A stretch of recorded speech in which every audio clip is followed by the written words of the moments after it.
지금 7개 국가가 합쳐서 연방을 만들었다?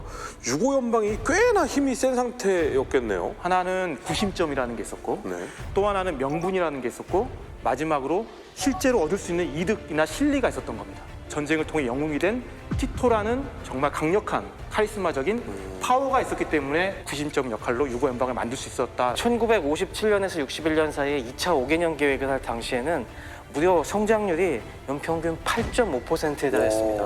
그런 고성장을 달리기 시작을 했죠. 그래서 이때만 해도 굉장히 좋았는데 70년대 오일 쇼크가 타격을 주고 이걸로 해서 인플레이션이 올라가서 막 힘든 시점에서 티토가 죽어요. 여기서 이미 분열의 조짐이 사실 있었습니다. 네. 74년도에 헌법을 바꿉니다. 신헌법을 만들어요. 근데 이 헌법의 가장 큰 핵심이 뭐냐면 코소보를 포함한 2개의 자치주에 거의 공화국 수준의 자치권을 부여를 합니다. 더 중요한 건 뭐냐면 여기서 각 공화국에게 유고 연방을 탈퇴할 수 있는 권한을 이미 부여를 해버립니다. 이미 분리될 수 있는 부시가 이미 여기서 확 깐 거예요.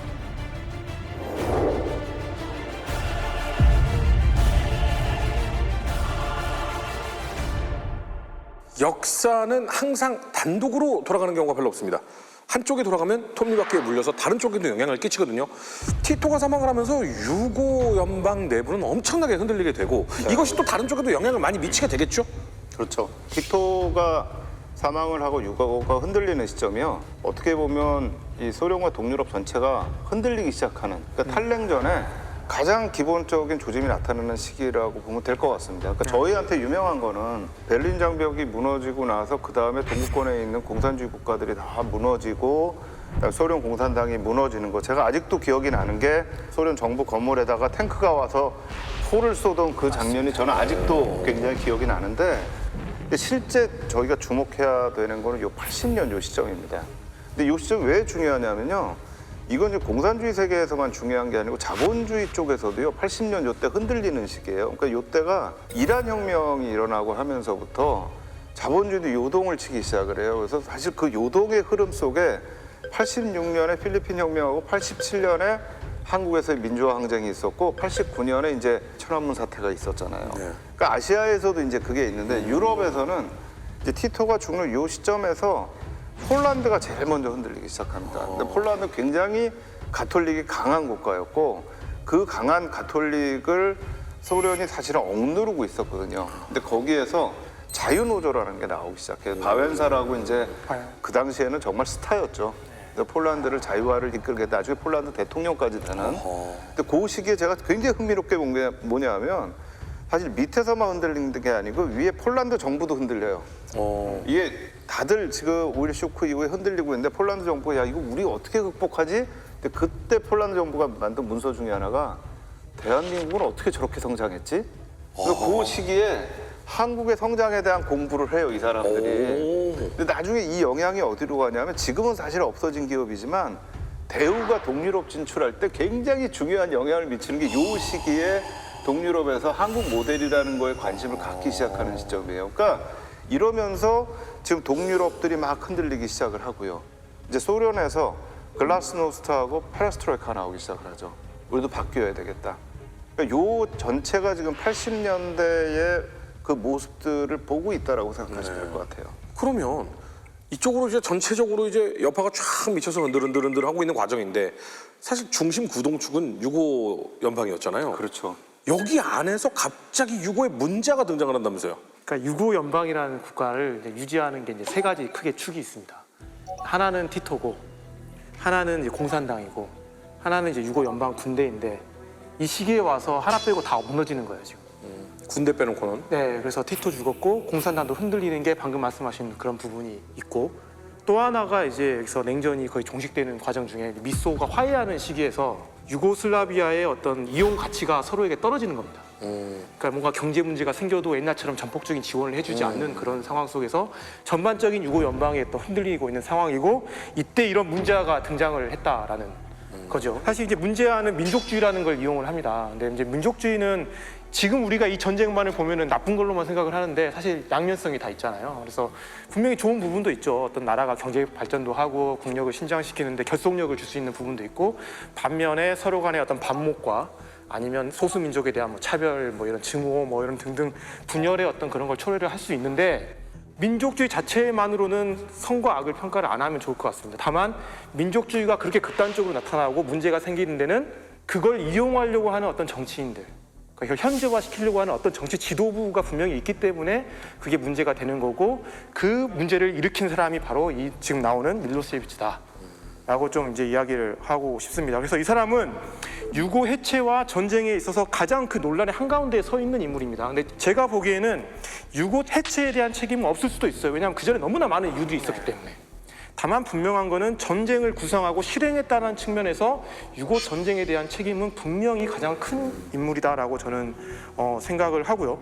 특히 이 사람이 했던 게 이제 세르비안 민족주의를 계속 자극을 하거든요. 이제 그러면서 자기를 키워준 친구까지 이제 배신을 하고 정적으로 이제 제거를 해버립니다. 자신의 친구가 누구였는데요? 스탄볼리치라는 당시에 이제 유고의 대통령이었고, 이 사람은 이제 공산당 총석이었어요. 아, 그때 유고 연방의 대통령이었군요. 세르비아 공화국. 세르비아의 대통령. 네, 그때 유고 연방 대통령은 순번으로 돌아가는 네. 시기였어요. 그래서 이 사람이 이제 세르비아인들의 지지를 이끌었던 것은 민족주의를 강조한 것뿐만 아니라, 사실 이 사람이 어떤 마음을 울리는 굉장히 감성에 호소하는 감성이 호소하는 스피치입니다. 연설입니다. 1989년 6월 달에 세르비아 민족주의를 내세워서 뭔가 다른 연방 내 민족들을 배척하고 세르비아 최고다라고 했던 뭐 가지메스탄 연설 같은 게 대표적인데, 제가 오늘은 좀 다른 연설을 가지고 와봤습니다. 네. 근데 그걸 제가 하기에는 너무나 실력이 네네. 부족한 관계로 네. 여기에 연설 전문가가 한 분 아, 계십니다. 연설 전문가 한 분 계시죠? 네. 근데 왜 꼭 이상한 걸 날 시킨다. 꼭 이상한 걸 날 시켜. 잘 어울려요. 그러니까 밀로세비치가 아까 말씀드렸듯이 굉장히 감성적인 연설을 그것도 놀랍게 즉흥적으로 했어요. 네, 그걸 제가 간단하게 역사적 지금 배경만 설명을 좀 드리겠습니다. 그러니까 이 지금 간 스피치를 한 시점은 1987년도에 아까 이야기하셨던 코소보 내에서의 문제예요. 지금. 네. 항상 코소보가 네, 문제예요. 여기서 이제 세르비아인이 소수잖아요. 10%밖에 안 되는 상황에서 뭔가 알바니아에게가 득세를 하니까 자기들이 이제 위협을 느끼는 거예요. 그러면서 이제 시위를 하니까 세르비아 대통령이 그 안에 있는 자치주다 보니까 밀로세비치를 보냅니다. 그래서 네가 가서 해결을 해라. 그래서 세르비아 대통령인 스탄볼리치 같은 경우는 민족의 화합을 중시하는 그런 연설문을 줍니다. 네. 이걸로 가서 해라. 그래서 밀로세비치가 가서 준비했던 그런 연설문을 읽으니까 청중등 반응이 아이씨 이런 거죠. 우 하면서 뭐 똑같은 이야기 또 하네. 우리 그런 거 관심 없어. 이렇게 듣고 있다가 밀로세비치가 즉흥적으로 한마디를 하니까 난리가 난 겁니다. 네. 그 전에 뭐가 있었냐면 세르비아계 사람들이 알바니아계 경찰한테 두드러 맞았어요. 엄청 두드러 맞은 상태예요. 아, 알바니아 자치니까. 그래서 두드러 맞은 세르비아계 사람들이 너는 지금 뭐 했냐? 그래서 와서 굉장히 험악한 분위기였어요. 분위기죠. 네. 그러니까 자칫 잘못하다간 이 밀로세비치도 나도 어떻게 될지 모르는 상황. 그걸 나중에 변명하죠. 그렇게. 그러면 밀로세비치가 지금 연설하는 이 과정은 세르비아인들이 많이 있는 지역이죠. 그렇죠. 네네. 세르비아인 대상으로 하는 거예요. 지금. 네. 그러면서 거기서 굉장히 감성에 찬 연설합니다. 뭐라고 하냐? 아무도 두 번 다시 여러분들을 구타할 수 없습니다. 여러분들이 계셔야 할 건 바로 이곳입니다. 여기는 바로 여러분들이 있어야 할 곳입니다. 여기서 약간 이제 술렁술렁해요. 술렁술렁해요. 네. 근데 여기서 결정타를 나죠. 네. 여러분들이 살고 있는 안락한 집, 여러분들의 땀으로 일군 그 농토, 그 다음에 여러분들이 아름답게 가꾸었던 그 정원, 이 모든 곳들에 여러분들의 추억이 서려 있습니다. 그러니까 여기서 누가 하나가 와악 하거든요. 그러니까 거기서 환호성이 나오기 시작합니다. 그럼 이게 뭐예요? 내가 여기서 지금 죽을지 살지 몰라서 연설을 했는데 환호가 터졌어요. 그럼 사람이 어떻게 됩니까? 더 업되겠죠. 더 그래서 하죠, 말을. 여기서 또 얘기합니다. 살기가 어렵다고 그 불의와 모욕 때문에 우리는 여기를 떠날 수 없습니다. 세르비아와 몬테그로 사람들 정신 속에는 어려움에 있다고 항복하다든가 싸워야 할 때 포기한다든가 그리고 곤경을 맞이했다고 해서 사기가 주권하는 절대 없습니다. 민족적 자부심을 건드는 거잖아요. 이건 진짜. 근데 이제 마지막 결정타를 날리죠. 유고 연방은 코소보 없이는 존재하지 않으며 코소보 없는 유고 연방은 와해될 것입니다. 유고 연방과 세르비아 공화국은 절대로 코소보를 포기하지 않습니다. 그러면 지금 이 얘기는 밀로세비치가 할 수 있는 얘기가 아니잖아요. 그래서 이 자치고 내가 허락 안 할 거야. 이런 느낌이잖아요. 이게 지금. 뭐냐면 지금 유고 연방과 세르비아의 위의 입장과는 반대되는 이야기를 한 거예요. 그러니까 여기서 만약에 누가 하나라도 나와서 네가 뭔데 이렇게 하면 할 말이 없는 실제로 비난을 합니다. 근데 이제 변명을 하죠. 나 진짜 살기를 느껴가지고 어쩔 수 없이 했다. 근데 이제 앞으로 이 밀로세비치는 자기가 살 길을 본 거예요. 이걸로 내가 이제 권력을 잡아야겠다. 맞아요. 여기서 네. 어떤 게 뭐냐면 이게 통하네? 네. 세르비아인들이 지금 이런 마음이구나. 그렇죠. 네. 그러면서 돌아가는 차 안에서 나중에 이제 뭐 측근들한테 했다는 얘기인데 난 오늘 빛을 봤다고 얘기해요. 네. 그래서 이제 밀로세비치 이 사람이 원래부터 이제 좀 기회주의자였고 성장 과정을 보면 이 사람들이 언론 매체를 정말 잘 활용을 합니다. 그쪽에서 일을 많이 했어요. 그러니까 여론과 언론이 주는 힘을 잘 알았고 그래서 이제 이때부터 세르비아 민족주의를 자극하고 언론 매체를 최대한 이용을 해가지고 89년 5월에 이제 대통령이 됩니다. 세르비아 대통령이 65%의 지지를 받아서 65%요? 네, 상당히 높은 지지율이네요. 전혀 거의 어떻게 보면 정치적인 무명이었었는데요. 여기서 일약 스타가 돼서 결국 대통령까지 오르게 됐죠. 근데 이제 이런 민족주의를 자극하는 게 단순히 대통령직에 오르는 것뿐만 아니라 그 이후에도 계속 이제 슬로베니아나 크로아티아에 대한 반감도 계속 부추기면서 인기몰이를 계속 하는데 이 사람의 최초로 이제 주장했던 거는 사실 유고 연방을 유지하자는 입장이었습니다. 그러니까 유고 연방이라는 게 74년도에 약간 많이 흐트러졌잖아요. 근데 그거를 세르비아 중심으로 다시 유고 연방을 재연방화 시켜야 된다라고 주장했던 거고 지금 뭔가 분리 독립의 움직임이 이런 게 있는데 이걸 다 차단하고 세르비아 중심으로 다시 이걸 재건해야 된다라는 게 이 사람의 입장이었던 거예요. 근데 상황을 보니까 80년대 후반부터 돌아가는 게 그렇지가 않아요. 다 흔들리고 있고 탈퇴하려고 하는 이런 움직임이 있으면서 이렇게 가다가는 안 될 것 같은데 하면서 이제 이때 이 사람이 노선을 바꿉니다. 그게 이제 공산당이라는 게 사실 이제 90년 이후에는 거의 없어지거든요. 말 그대로. 더 이상 그 총회가 열리지 않아요. 근데 이제 그때 밀로세비치가 이제 자기가 생각만 하고 있었던 대세르비아 건설 혹은 대세르비아주의를 이때부터 내세웁니다. 표면적으로. 그게 뭐냐면 세르비아인들이 지금 다 흩어져 있잖아요. 그러니까 세르비아 땅에 50%가 살고 있고 나머지 50%는 유고 연방의 다른 데 다 살고 있어요. 근데 여기를 다 세르비아 땅으로 만들어 버리겠다는 거예요. 그러니까 세르비아인들이 사는 영토를 확장시키겠다라는 게 대세르비아 건설입니다. 이 말은 뭐냐면 유고 연방의 해체잖아요. 근데 이거를 처음부터 말을 담을 수가 없어요. 왜냐하면 유고 연방은 어쨌든 대의적으로는 유지하는 게 맞으니까. 근데 이제 흔들리고 하니까 이제는 공공연하게 이 사람도 유고 연방 해체를 이야기를 하게 됐고 사실 거기에 대해서 이제 전쟁의 책임이나 이런 것들이 있는 거죠. 약간 작은 히틀러 느낌도 있는데요. 자, 지금 현재 조건으로 보면 체제상으로도 아니 공산주의 잘 먹고 잘 살 수 있다며 뭐 도움도 안 되고 지금 분위기도 안 좋고 이러는 것도 있고 민족주의 막 해서 야 쟤네들 때문에 니네가 지금 못 사는 거야 뭐 이런 얘기 나오고 정말 사실 안 좋은 것들이 켜켜이 쌓여서 이제 뭔가 뻥 하고 터질 준비는 다 된 것 같거든요. 자, 역사와 전쟁을 다루는 역전다방 드디어 전쟁이 시작이 됩니다. 슬로베니아 내전이라고도 볼 수 있을 것 보통 같아요. 이제 슬로베니아 독립전쟁. 독립전쟁이라고 볼 수도 있고요. 근데 방금 말씀하신 것 중에 나쁜 정치, 그러니까 정말 문제긴 한데 밀로세비치는 사실 거기 한 발 더 나간 것 같아요. 어떤 의미냐면 결국 슬로베니아나 크로아티아 안에 있는 세르비아인들한테도 뭔가 두려움을 조장하고 그러면서 민족주의 감정을 부추겨서 실질적으로 얘네들이 국가가 독립 선언을 하기 전에 이미 다 무장을 많이 갖춰놓은 경우가 상당히 많았습니다. 그러니까 실적으로 이미 전쟁 준비를 하고 있었다라고 볼 수도 있는 부분에서 사실 밀로세비치의 전쟁 책임이 크다라고 좀 이해를 하실 수 있을 것 같고요. 근데 슬로베니아 전쟁부터 가요? 슬로베니아가 크로아티아가 동시에 같은 날짜에 독립 선언을 해요. 그 말은 뭐냐면 나는 더 이상 이제 유고슬라비아 유고 연방의 공화국이 아니다. 우리는 독립 탈퇴하겠다 이거죠. 북쪽 잘 사는 곳들이네. 그렇죠. 그래서 네. 그 경제적인 문제에서 방금 시작되네요. 여러 가지 문제가 이제 엮여 네네. 있는 부분이죠. 근데 이제 중요한 건 뭐냐면 얘네들이 이제 반란을 일으킨 거잖아요. 유고 연방 입장에서는. 네. 그러면 반란 어떻게 해야 돼요? 진압해야죠. 진압해야 되죠. 그러면 유고 연방 군대를 어떻게 해야 돼요? 투입해야죠. 투입을 해야 되는데 사실 유고 연방 군대를 투입하는 거지 세르비아 군대를 투입하는 건 아니잖아요. 아니죠.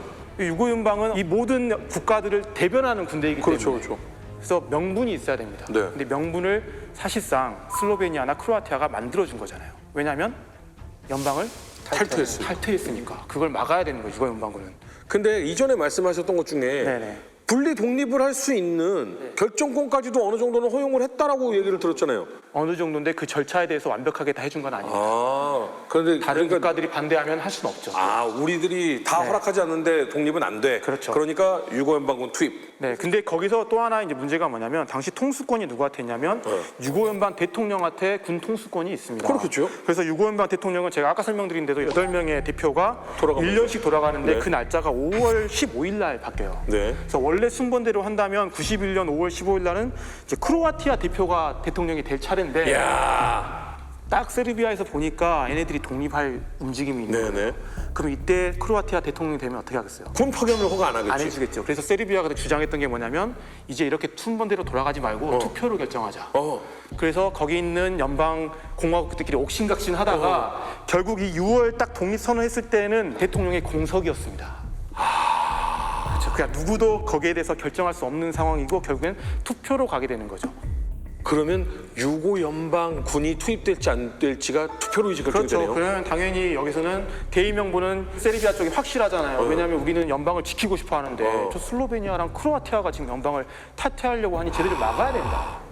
그러니까 두 개가 지금 나가려고 그렇죠. 하니까 네. 나머지들이 이러면 안 되지 하고 그렇죠. 투표를 할 수 있는 상황. 네, 그러니까 뭐 세르비아의 밀로세비치가 대세르비아를 주의를 주장했다고 하지만 사실상 표면적으로는 아직 내세우지 않은 거예요. 그거는 표면적으로는 아직도 유고 연방을 유지하겠다는 입장이었던 거고 당연히 유고 연방군 같은 경우에는 유고 연방의 수호자로서 그 사람들을 진압해야 될 의무가 있었던 거죠. 근데 이제 당장 슬로베니아로 군대를 보내려면은 크로아티아를 거쳐서 쭉 가야 됩니다. 그렇죠, 그렇죠. 그러면 상당히 먼 거리잖아요. 네. 근데 당시에 크로아티아에도 누가 있냐면 유고 연방군이 있습니다. 그래서 크로아티아에 있는 유고 연방군 약 2,000명 정도를 차출해서 바로 슬로베니아로 투입을 시켜요. 얼마 안 되네요.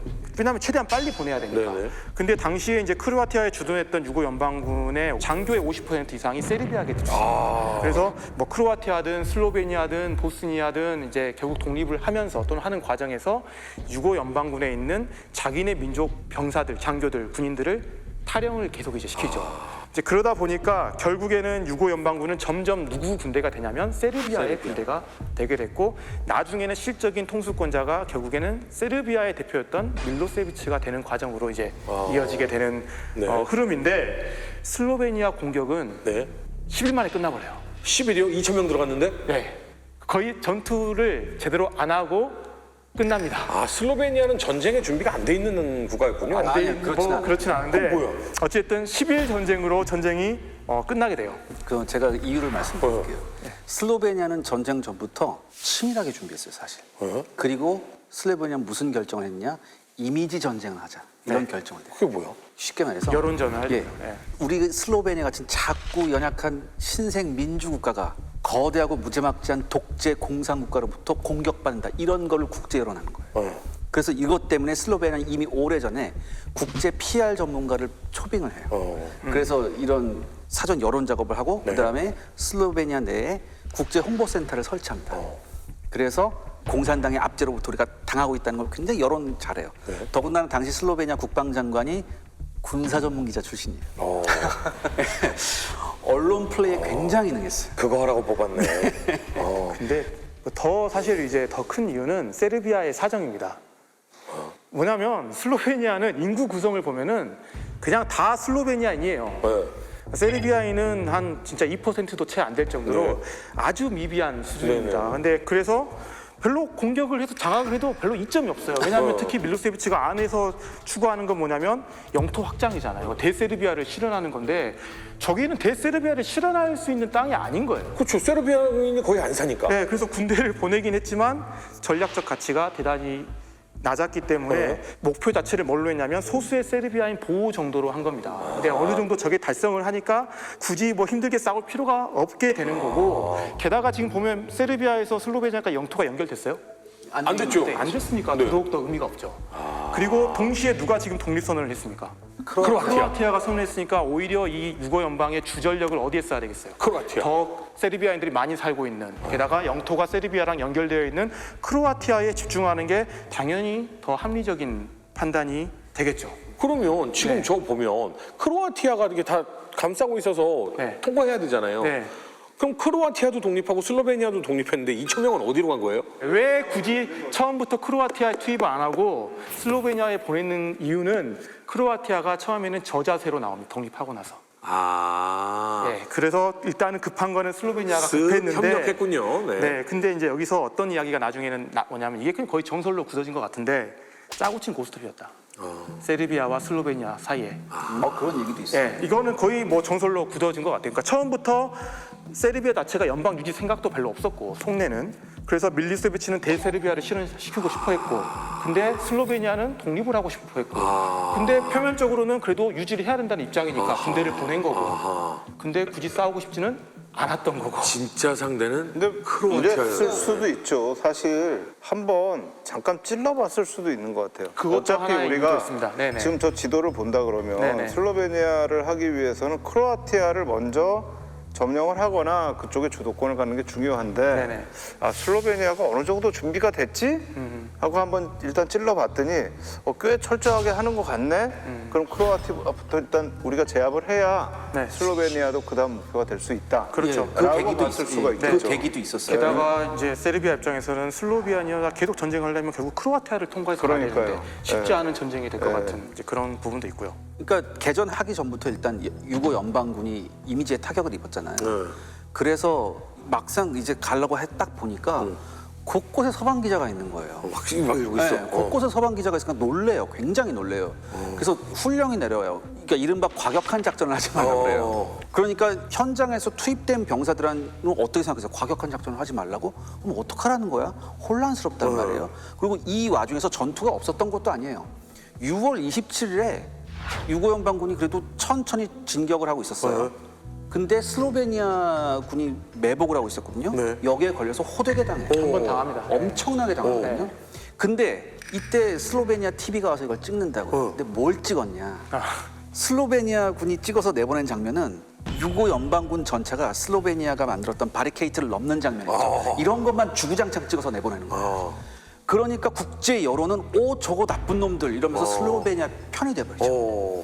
특히 슬로베니아가 또 여기서 굉장히 어떻게 보면 교활한 작전을 쓰는데 서방 기자들을 일부러 잔뜩 불러놔요. 그럼 서방 기자들이 와서 뭐 프레스센터 같은 데 있잖아요. 와, 뭐 어떻게 좀 정보 좀 달라고 막 할 거 아니야. 안 줍니다. 슬로베니아 그 공보관이 안 주고 계속 있다가 서방 기자들이 마감 시간 있잖아요.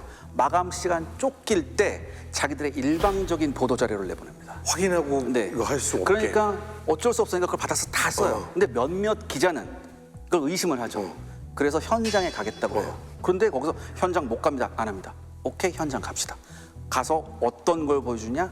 이미 날조된 현장을 보여줘요. 그걸 보고서 서방 기자들이 또 기사를 쓰는 거예요. 아, 국방장관 잘 뽑았네. 그러니까 여기서 이 여론전에서 완전히 유고 연방군이 밀려버립니다. 그래서 더 이상 우리가 실익이 없다는 판단을 하게 돼요. 그래서 이 전쟁이 끝나고 나서 많은 서방의 군사 전문가들이 뭐라고 얘기하냐면 유고 내전에서 첫 번째 희생자는 진실이다. 이런 얘기를 해요. 이게 이제 결과적으로는 들어가서 안 되겠으니까 슬로베니아 정부 측하고 야, 우리 진짜로 니네 공격 안 할게. 그냥 그 2% 사람만 보호한다는 명목으로 있을 테니까 너희들도 우리 공격하지 마. 이렇게 하고서는 그냥 협정을 맺어버리고 끝나는 거네요. 그러니까 결과적으로는 두 나라 모두에게 좋은 결과가 된 겁니다. 어떤 의미에서는. 크로아티아만 지금 이제 눈앞에 좀 호랑이가 지금 입을 벌리고 있는 거네요. 그렇죠. 네. 자, 두 번째 유고 전쟁의 무대는 크로아티아예요. 세르비아는 나름 생각이 있었어요. 준비를 철저히 했죠. 이 정도라면 우리 거기 가서 딱히 안 싸워도 돼. 슬로베니아도 어차피 우린 독립할 건데 뭐 크로아티아 미안 이런 지금 느낌이잖아요. 그렇죠. 네. 그러면 이제 크로아티아를 공격하는 일이 남았는데 아니 느닷없이 축구는 뭔 얘기예요? 축구가 이 전쟁하고 연관성이 있습니다. 아니 크로아티아 독립과 크로아티아 전쟁에 크로아티아 전쟁에 축구가 연관이 있다고요? 네, 있습니다. 진짜 확실해요? 확실합니다. 제가 심소령 웬만한 건 다 믿는데요. 스포츠는 믿지 않습니다. 저분은 달리기하고 사이클 빼면 아무것도 모르거든요. 그래서 제가 전문가 한 분을 모셨습니다.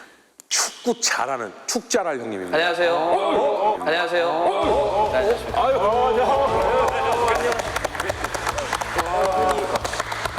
근데 이렇게 저 남자들끼리 모여 축구 얘기하는 거 별로 안 좋아하는데. 정말 결정적인 조합이 완성이 됐네요. 군대와 축구 이야기가 시작이 됩니다.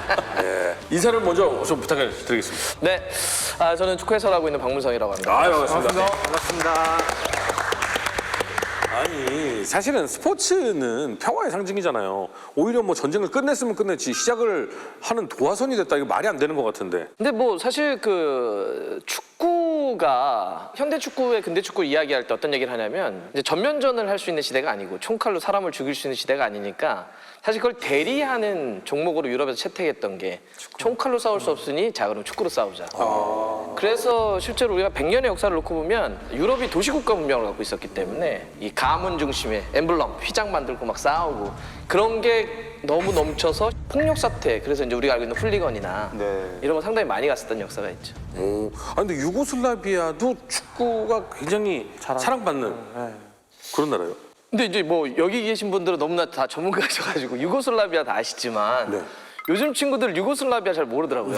없잖아요. 나라 자체가 없으니까. 그래서 저도 이제 이 축구 쪽은 사실 유고슬라비아 이러면은 워낙 멋진 선수들이 많았던 나라이기 때문에 유명하고, 근데 그 이후에 이제 분리독립하고 깨지고 막 이러면서 지금은 뭐 크로아티아나 슬로베니아나 몬테네그로나 보스니아 이렇게 나눠졌는데, 과거 놓고 보면 뭐 유고슬라비아는 올림픽이라든지 뭐 국제 무대에서 최고, 아마 1940년 50년대의 축구계의 그때 당시는 탑은 브라질이 아니었죠. 그래요? 네, 오히려 헝가리나 지금 우리가 얘기하는 유고슬라비아 이런 데였죠.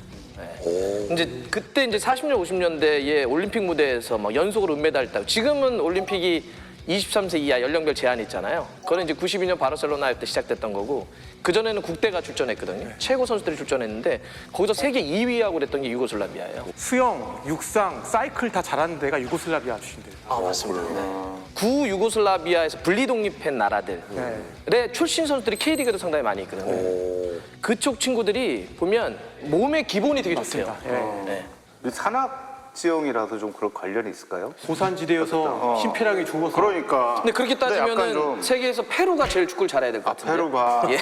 거기는 훨씬 더 고산지대. 콜롬비아 이런 데가. 예. 혹시 죄송합니다. 유고슬라비아에서 가장 유명한 레전드 선수들 하면 누가 있을까요? 워낙 많죠. 우리가 일반적으로 제일 많이 알려져 있는 선수는 보반.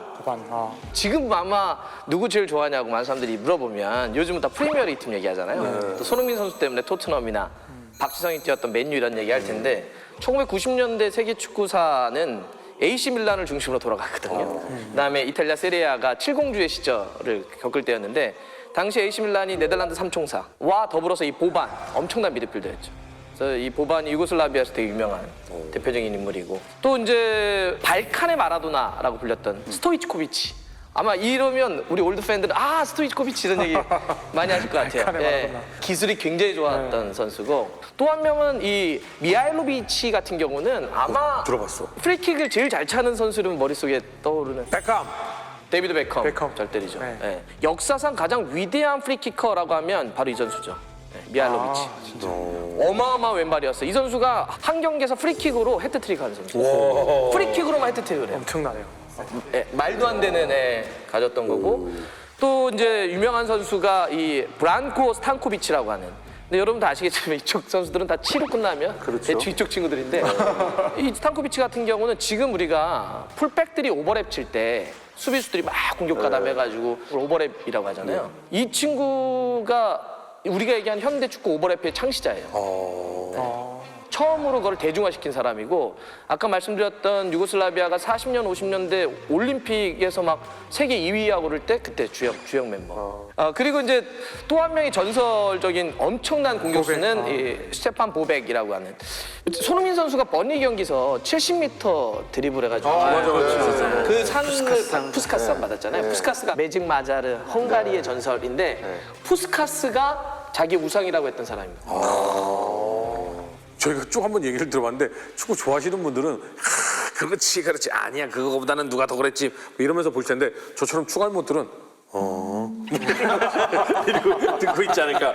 아니 그러면 진짜로 그럼 크로아티아 전쟁이 축구 때문에 도화선이 된 거예요? 이거는 약간의 썰이 있을 수도 있고, 그렇죠. 네. 기본적으로 유고슬라비아 자체가 발칸의 화약고였기 때문에 민족의 갈등들이 워낙 많았는데, 불을 질러버린 건 확실하죠. 불을 지른 건 확실합니다. 여러 사건들 중에서 매우 가장 상징적인 뭔가, 일이 된 거죠. 어떤 사건이 있었어요? 이게 이제 1990년까지 걸어 올라가야 되는데요. 그때 유고슬라비아의 당시에 상징하는 두 팀이 있었거든요.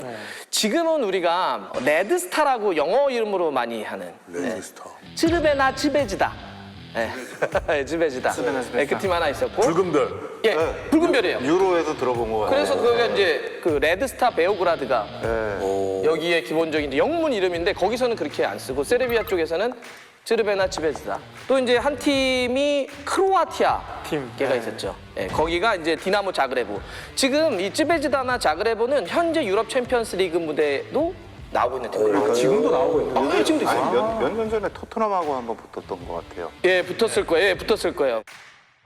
자그레브 같은 경우도 크로아티아에 있어서는 정말 최고의 팀입니다. 자그레브 딱 보면 저 팀 깃발이 크로아티아구나 딱 느껴진다. 그렇죠. 크로아티아 수도니까 딱. 예. 그래서 이제 이 두 팀이 아까 했던 것처럼 자그레브하고 베오그라드, 레드스타하고 경기를 한 거예요. 근데 이제 홈이 크로아티아 쪽에서 이제 있던 거죠. 크로아티아에서. 예, 그래서 이제 우리가 서포터스라고 하는 표현은 다 쓰시잖아요. 이제 응원하신 지지자들 그룹인데 거기서 가장 센 친구들이 있어요. 그거를 울트라라고 얘기해요. 여러분들 이제 프리미어리그나 이런 거 보실 때 쉽게 얘기하면 우통 까고 하는 친구들 있죠. 한겨울에 우통 까고 막 색칠 막 하고. 막 죽여 막 이런 친구들 있어요. 그러니까 훌리건하고 좀 다르죠. 훌리건은 그냥 폭도고요. 거기 사람을 죽여요. 그래서 거기는 이미 유럽에서 사라지고 있습니다. 왜냐하면 그거는 완전한 범죄이기 때문에. 근데 울트라는 그냥 맥주 좀 마시고 조금 선을 가끔씩 넘긴 하지만 사람을 죽이진 않아요. 광팬. 예. 근데 어쨌든 세르비아의 원정팀 그 중에서 울트라가 델리에라고 불렸어요. 여기가 3,000명이 왔대요. 굉장히 많이 왔네. 이 경기장 크로아티아 이제 홈이라고 그랬잖아요. 여기가 한 15,000에서 2만 명인데 만석이 3,000명을 데려왔으면 4분의 1. 네, 어마어마하게 많이 오고요. 데려왔죠. 그 원정은 3,000명이 온 친구들 중에 거기는 거의 민병대 수준이었다고 그러더라고요. 실제로 거기 대장이 나중에 전쟁을 할 때 민병대로 참가했던 세르비아 의용군 최고 사령관이. 사령관. 네, 그러니까 진짜 팬들인데 3,000명만 있겠어. 한 3만 명이 지원을 했는데 그 중에 야 여기는 전쟁터야. 그러니까 3,000명의 정예를 뽑아서 데리고 오는 거네. 이런 얘기를 드리면 많은 분들이 설마 무슨 아무리 옛날 얘기도 약간 좀 MSG 친 거 아니야? 그 남미 아르헨티나 같은 데서도 클럽들 경기할 때요. 그러면 이제 그때는 막 지금처럼 비행기가 많지 않고 배로 올 때 배 검문을 해요. 왜냐하면 무기 같은 게 있을까 봐. 그러면 하나의 배에서 3,000정이 발견된다는 거죠. 이게 사람들이 에이 이러지만 실제로 있는 사건들이거든요. 여기도 그랬던 거죠. 그러니까 실제 마음 먹고 싸우려고 간 거예요. 자, 우리 축구팬 여러분 안녕하십니까? 지금 현재 한국에 나와 있는 원준입니다. 자, 지금 현재 세르비아의 대표팀과 크로아티아의 대표팀 경기를 10분 남겨놓고 있거든요. 과연 현장 상황 어떨지 현장 연결해 보겠습니다. 디나모 자그레브의 울트라를 배드블루 보이스라고 했고 원정 왔던 이제 울트라를 델리에라고 했는데 지금은 아예 서로를 넘어가지 못하도록 아예 펜스를 구분해놔요. 홈과 원정이. 근데 저 때만 하더라도 그런 시설들이 별로 적었던 거죠. 지금 저 의자를 뽑아서 집어던지고 있어요. 네, 아직은 막 충돌하기 전인 것 같아요. 지금. 그렇죠. 네. 지금 소요 사태가 일어났어요. 저렇게 이제. 실제로 붙잖아요. 네. 지금 온다. 어유. 이제 가는 거죠 지금. 네.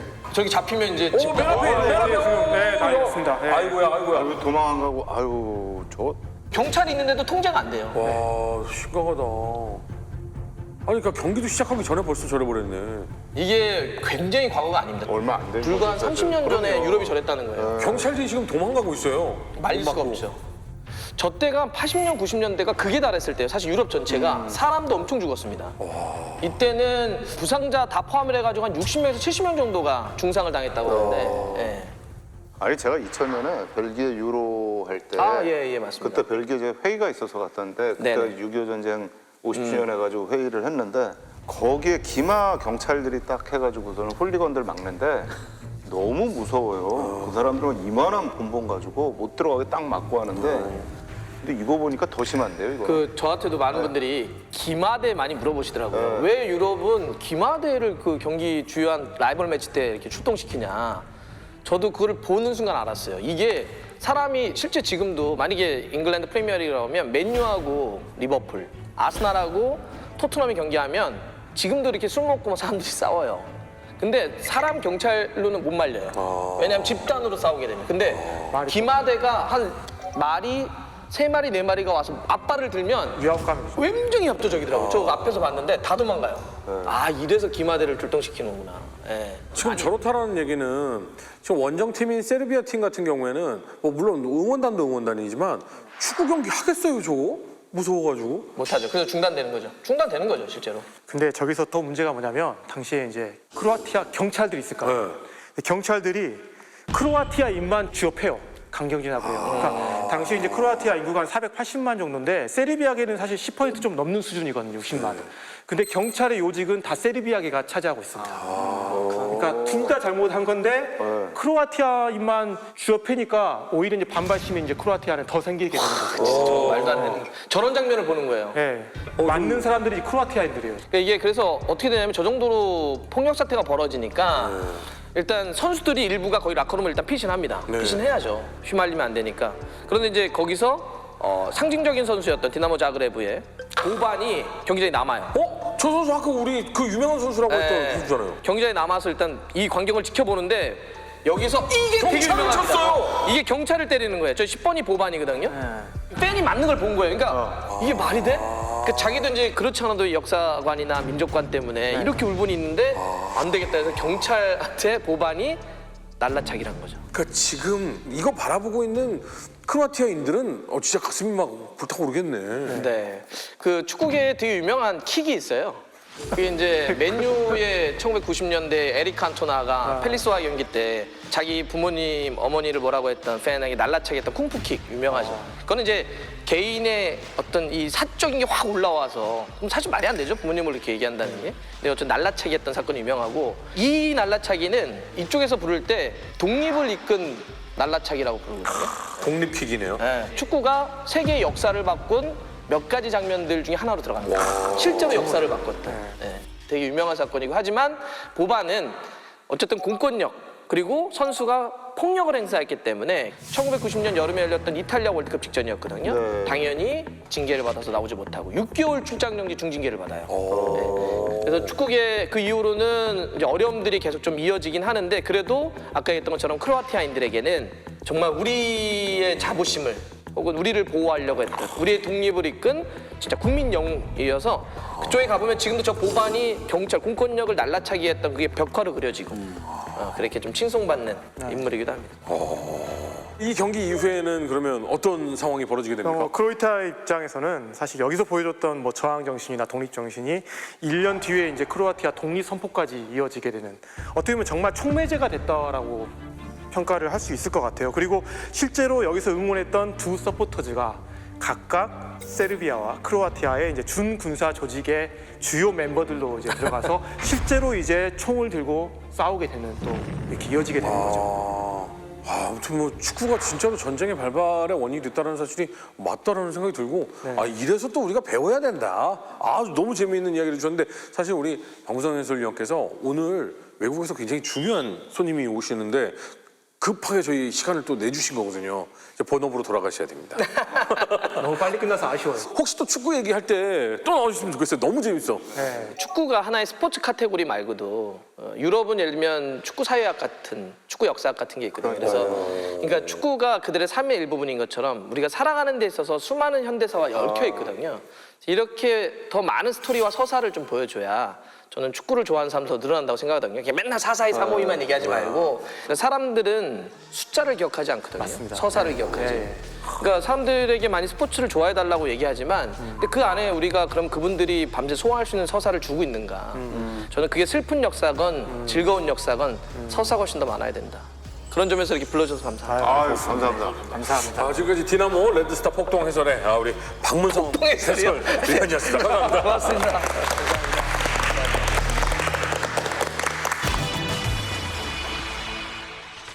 진짜 이제 싹 해결이 된 것 같아요. 그러니까 크로아티아와 세르비아는 이미 이렇게 하고 있는 상황이라서 세르비아가 저것들은 내가 손봐야 되겠는데 라는 상황이었으니까 슬로베니아는 그래 하고 크로아티아를 이제 공격할 명분을 준비하고 있었던 거네요.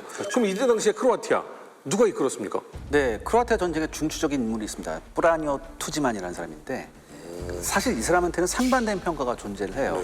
크로아티아 독립 영웅이라는 얘기도 있고 전쟁 범죄자이자 독재자라는 그런 그래요. 진짜로. 근데 크로아티아인들은 뭐 지금 야 싸우자 저 세르비아 것들 막 이러고 있는 거잖아. 그러니까 크로아티아 사람들한테는 굉장한 호감을 받아요. 이 사람이. 이름도 일부러 투지만으로 지었어요. 투지만 했다고 해서. 아 오늘은 너그럽네. 감사합니다. 그래서 이제 어떻게 표현하냐면은 크로아티아 사람들이 투지만에서 이렇게 얘기합니다. 그는 괴물이었지만 우리의 괴물이야. 이보다 더 잘 설명할 수는 없다. 저는 그렇게 생각하거든요. 사실 근데 밀로세비치하고 마찬가지로 이 사람도 역시 기회주의자였습니다. 그러니까 2차 대전 당시 티토가 이끄는 빨치산 부대에서 활약을 했어요, 이 사람도. 그래서 전쟁 후에 제대로 군사학교를 가서 장교로 복무를 하면서 소장까지 진급을 하는 사람이에요. 그다음에 이제 군에서 제대하고 난 이후에 지정학 연구에 전념을 합니다. 그리고 역사학 박사학위도 받고요. 그다음에 정치학부 교수님으로 활동을 하십니다. 특히 역사학 쪽에서 어느 쪽이었냐? 전쟁사하고 민감한 민족 문제 연구에 굉장한 권위자였습니다. 예. 그리고 티토의 장기 집권이 이제 시작되잖아요. 그래서 1972년에 크로아티아인에게 더 많은 권리를 요구하는 운동인 크로아티아의 봄 사건을 주도해요. 인기 있을 그래서 수밖에 없네. 투옥이 됩니다. 그러니까 나중에 정치적 입지를 다지기 위한 대부분의 스펙은 쌓아놓은 상태였어요. 그러니까 크로아티아의 권리를 찾기 위해 노력을 한 인물이다 이렇게 평가를 받았는데 사실 이런 평가가 있는 건 인정을 하지만 전 개인적으로 이 사람의 욕망이 더 훨씬 컸다. 개인적 욕망이 훨씬 더 컸다고 순수해 생각을 해요. 보이지 않는다. 예, 예. 네. 그래서 크로아티아 분리 독립을 추구하는 정당을 창당을 합니다. 이 사람이. 그래서 최초의 크로아티아 의회 선거에서 공산당보다 더 많은 표를 받으면서 승리를 해요. 그래서 대통령에 지명이 됩니다. 자, 신브리핑이 시급합니다. 크로아티아의 전쟁 막을 열겠습니다. 네, 크로아티아의 목표는 뭐냐면 역시나 분리 독립이 될 것 같습니다. 그래서 분리 독립을 하려면 슬로베니아의 사례처럼 협상을 통해서 인정을 받아야 됩니다. 이게 뭐 국제사회로부터 인정을 받아야 되고 동시에 유고 연방으로부터 이제 인정을 받아야 됩니다. 동시에 문제는 뭐냐면 전력상 크로아티아 군대는 유고 연방군에 비해서 열세인 그런 상황입니다. 네. 그런 여러 가지 상황 속에서 투지만은 어떤 지시를 내렸냐면 최대한 자제하라라는 명령을 투지만은 내립니다. 그러면서 슬로베니아가 했던 것처럼 여론전을 좀 수행을 하라라고 했죠. 그런데 당시에는 이제 크로아티아 안에 세르비아계 민병대가 한 3만 명 정도가 있었는데 이 사람이 이제 물라디치라는 사람이 이제 지휘를 하는 민병대가 오히려 이제 공격을 해가지고 크로아티아에 대한 어떤 인종 청소를 벌써 시작을 하기 시작합니다. 그러니까 어떻게 보면은 투지만은 본인이 먼저 공격한 게 아니라 공격을 받게 되는 거죠. 아니 아무리 세르비아의 지원을 받은 민병대라고 해도 크로아티아 내에서 공격을 감행해요. 감행을 하죠. 그러니까 왜냐하면 그만큼 그 전에 이제 감정들이나 이런 게 많이 쌓여 있었고 독립선언을 했으니까 세르비아 같은 경우는 소수잖아요. 그러면 이제 다수의 크로아티아인한테 언제 공격받을지 모른다는 그런 불안감도 있고 그런 불안감을 밀로세비치나 세르비아가 엄청나게 조작을 계속 해온 상황인 겁니다. 그리고 나름대로 준비도 굉장히 잘해놓고 잘해놓고요. 그래서 가만히 있다가 당하는 것보다 제가 공격하는 이제 게 낫다. 뒤에서 다시 한번 나중에 얘기를 하겠지만 사실은 이 민병대라는데 굉장히 그렇죠. 조금 주목해 볼 필요가 군사 있습니다. 조직이에요. 그래서 네. 유고 전쟁을 쭉 보시면서는 민병대가 어떤 역할을 하는가에 대해서 좀 이렇게 주목해서 보시는 게 좋습니다. 정말 중요한 맞습니다. 말씀이십니다. 이게 사실 일반 군대랑은 또 다른 네. 그런 역할들을 계속하고 있고 이 전쟁의 독특한 특징인 것 같습니다. 그래서 이제 이 키예브라는 곳에서 이제 인종 청소를 했고 여기에 이제 이 씨가 충격을 받습니다. 이제 이 씨가 유럽 커뮤니티잖아요. 유럽 공동체가 충격을 받고 휴전 노력을 이제 시작을 해요. 당장 휴전을 해야 된다. 그러면서 이제 세르비아가 상당히 이제 영토를 이 민병대가 많이 확보를 하는 그런 상황에서 9월 달에 이제 투지만도 크로아티아군의 전 동원령을 내리기 시작을 합니다. 그러면서 바로 한 게 뭐냐면 크로아티아의 땅 안에 있던 세르비아 군 기지를 포위를 하게 됩니다. 그러면서 동시에 세르비아에게 뺏긴 땅을 탈환 작전에 이제 돌입을 하게 되는 거죠. 당연히 이제 세르비아 특히 유고 연방 입장에서는 유고 연방군의 기지가 공격받은 거잖아요. 그러면 아까도 이야기했지만 당시 대통령이 부재한 상태에서 군대를 어떻게 하겠어요? 유고 연방군을 보내야죠. 크로아티아에 보낼 수 있게 되는 거죠. 네. 그렇죠. 그래서 이때 이제 세르비아의 목표는 뭐냐면 겉으로는 유고 연방을 지키는 거였지만 이미 밀로세비치는 내심 뭘 실현시키고 싶냐면 대세르비아를 이제 실현시키고 싶은 욕심이 있었습니다. 크로아티아에 있는 세르비아인들이 사는 지역을 최대한 많이 차지해야 된다. 최대한 세르비아 영토를 넓히는 게 이제 전쟁의 목표가 되게 됐고 그러면서 이제 인종 청소 같은 게 또 이제 일어나게 되는 그런 상황으로 전개가 됩니다. 그래서 세르비아에서 이제 유고 연방군이 진격해서 이제 올라가고 있는 상황인데 이때 크로아티아의 길목에는 어떤 도시가 있냐면 저기 보면은 무코바르라는 도시가 보이시죠? 네, 저게 이제 크로아티아에서는 항구입니다. 강의 항구예요. 그러니까 되게 전략적으로 어떻게 보면 요충지고 크로아티아로 들어가는 길목에 있다 보니까 저기를 공격을 하는데 여기서 의외로 크로아티아의 저항이 만만치가 않습니다. 그래서 이제 고전하고 있는 상황에서 지금 이제 계속 이 시에서는 협상을 지금 주관을 하고 있잖아요. 근데 이 협상을 주관할 때 항상 유리한 입장에서 협정을 하려면 군사적인 우위를 점해야 되죠. 점해야 되는 게 이제 계속 필요한 거죠. 그래서 주도적으로 협상을 하려면 근데 당시 근데 크로아티아는 정말 준비가 안 돼 있었던 게 뭐냐면 민병대도 있고 정기군도 있었는데 동원을 해보고 나니까 제대로 안 돼요. 그래서 당시에 사진을 보면 크로아티아 병력이에요. 근데 총을 뭘 들고 있느냐? 2차 대전 때 독일군에서도 총 있죠. K98 같은 거. 그런 거 들고 있는 사진이 굉장히 많아요.